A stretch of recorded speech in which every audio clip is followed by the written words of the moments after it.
देश की राजधानी दिल्ली में जहां पर ईडी बैठी हुई है, सीबीआई बैठी हुई है, इनकम टैक्स डिपार्टमेंट बैठा हुआ है, देश के प्रधानमंत्री बैठे हुए हैं, गृह मंत्री बैठे हुए हैं और सबसे बड़ी चीज चुनाव आयोग बैठा हुआ है। उनकी नाक के नीचे खुलेआम अरविंद केजरीवाल जी के विधानसभा क्षेत्र में 1100 रुपए वोटर्स को रिश्वत के रूप में दिया जा रहा है। करोड़ों रुपए पूर्व सांसद परवेज वर्मा के घर से बरामद हो सकते हैं अगर ईडी वहां पे छापे मारे।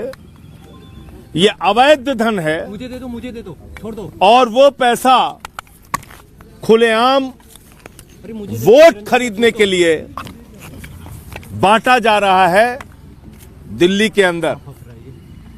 आप लोगों ने अपने कैमरे में उन महिलाओं के वीडियो और फोटो कैद किए हैं जिनको 1100 रुपए दिए गए।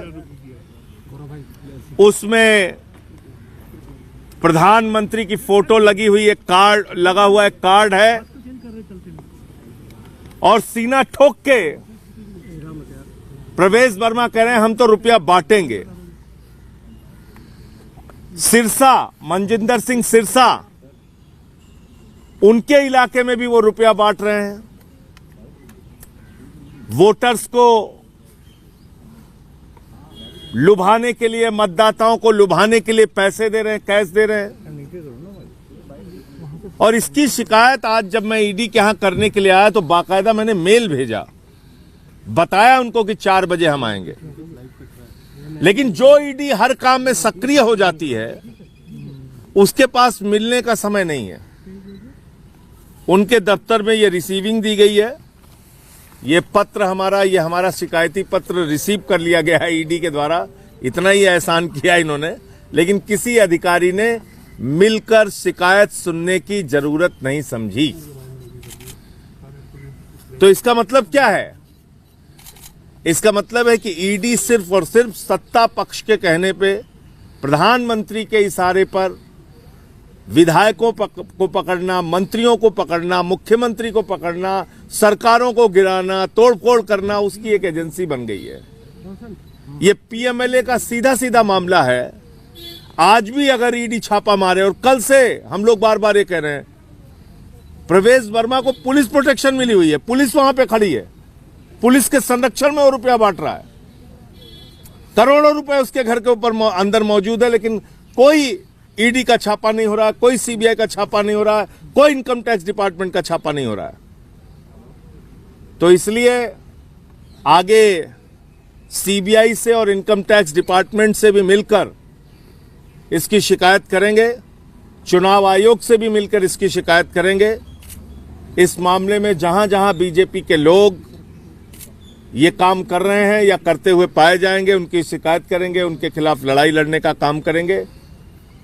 लोकतंत्र का कैसे गला घोटा जा रहा है, किस तरह से पूरा का पूरा सिस्टम कोलैप्स कर गया है, किस तरीके से चुनाव आयोग, ED, CBI, income tax department खामोश है और भारतीय जनता पार्टी रुपया बांट रही है दिल्ली में, ये अब सबके सामने आ चुका है। दिल्ली की जनता को केजरीवाल पे भरोसा है, उनकी योजना पे भरोसा है। जैसे उन्होंने बिजली फ्री, पानी फ्री, शिक्षा फ्री, इलाज फ्री, बुजुर्गों की तीर्थ यात्रा फ्री, माताओं बहनों के लिए बस की फ्री यात्रा दी, ऐसे ही महिला सम्मान राशि 2100 रुपए मुख्यमंत्री बनने के बाद हर महिला के खाते में पहुंचाएंगे। संजीवनी योजना के तहत बुजुर्गों का फ्री इलाज कराया जाएगा। ये जो हमारा संकल्प है उसको हम लोग पूरा करेंगे। भारतीय जनता पार्टी ये नोट बांट के वोट खरीदने की जो योजना चला रही है, ये जनता के सामने एक्सपोज हो चुकी है और जनता इनको जवाब देगी। सर, आपकी प्ली क्या थी? क्या छापेमारी की प्ली है, जांच की प्ली है? क्योंकि वो तो कह रहे हैं कि एनजीओ का पैसा है। अरे भाई, एनजीओ का पैसा पॉलिटिकल कामों में कैसे इस्तेमाल हो सकता है? एनजीओ का पैसा प्रधानमंत्री की, मोदी की फोटो लगा के आप बांट रहे हैं। एनजीओ का पैसा आप 10 साल तक सांसद रहे, आज तक तो कभी नहीं बांटा आपने। ये कैसे चुनाव के वक्त में ही बांट रहे हैं आप?